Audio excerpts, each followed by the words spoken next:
म रेलमा छु। म यात्रामा छु। म रेलमा छु। कति कामलाई पर राखेर, कतिलाई भोलि भेट्ने बाचा गरेर, कतिलाई अनेक कुरा भनेर, जसरी भए पनि म रेलमा छु। नमस्कार, म हिरक ज्योति खनालले एउटा कविता फेरि लिएर आएको छु। कविताको शीर्षक छ म रेलमा छु।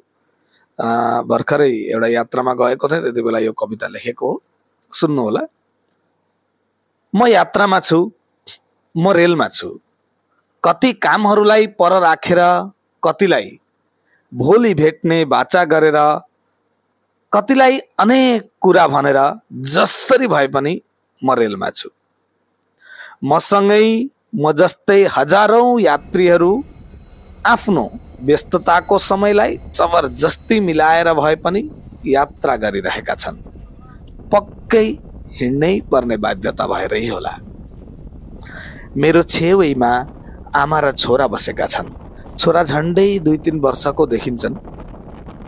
बिचरी आमा मलाई ठोक्किन्छ कि भनेर घरिघरि छोरालाई सम्हाल्ने प्रयास गर्दैछिन्। कतै कुदिपो हाल्छ कि भनेर डराउँदै छोरालाई अनेक कुरा बताउँदै डर देखाउने प्रयास गर्दैछिन्। बिचरी उनी आफै पनि डराइरहेकी स्पष्ट थियो।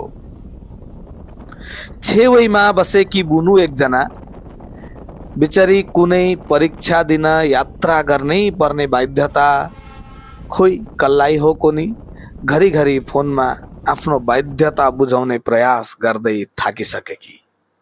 रुन्चे अनुहार लाएर एकहोरो तल फर्केर मोबाइलको सन्देशमा केही लेख्दै मेटाउँदै गर्दैछिन्। हेर्दा अलिक मज्जका बलिया दाई एकजना सेतो सर्ट र कालो पेन्ट लगाएका छेउमा केही यात्रीहरूसँग राजनीतिका गफ छाटिरहेका छन्।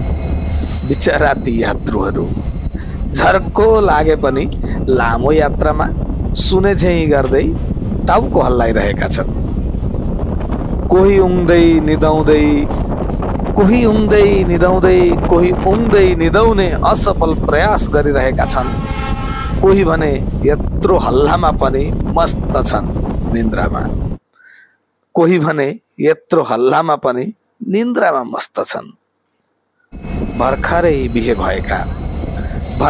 बिहे भएका हनीमुन यात्रामा निस्किएका प्रेमी प्रेमिका जोडी आफ्नो धुनमा मस्त छन्। रेलमै बसेर उनीहरूले भविष्यको योजना बनाइरहेका छन्। तीर्थयात्रामा निस्किएको एउटा टोली भने रेलमै माला जप्नमा व्यस्त छन्। भजन कीर्तन गर्दै आनन्द लिँदै उनीहरू भक्तिमा मग्न भएर यात्रा गरिरहेका छन्। म रेलमा छु। हो, म रेलमा छु। भारतीय रेल, जहाँ हरेक यात्रा एउटा कथा